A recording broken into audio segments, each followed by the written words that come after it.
เฮาบ่ต้องไปแสวงหาความสุขอยู่ไสไกล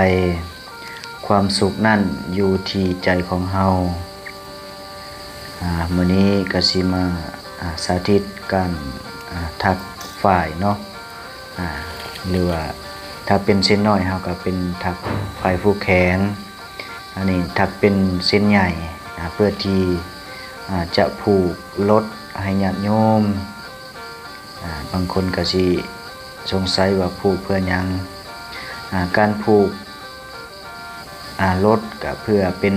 ขวัญกำลังใจเนาะในการเดินทางมาเบิ่งวิธีถักเนาะก็คล้ายๆกับคือกับการถักฝ้ายผูกแขนแต่ว่านี่มันเป็นเส้นใหญ่ผู้ใดยังบ่ทันได้เป็นก็เรียนถักไปนำกัน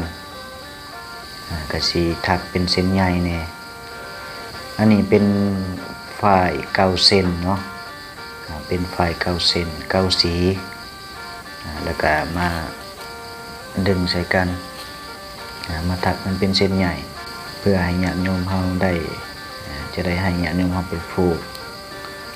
บ่ว่าจะเป็นรถจักรรถใหญ่เนาะนี่ก็ถือว่าถักแล้วก็สิได้ประมาณนี้ลวดลายก็คล้ายๆกับถักฝ้ายผูกแขนเนาะแต่ว่าอันนี้มันเป็นฝ้าย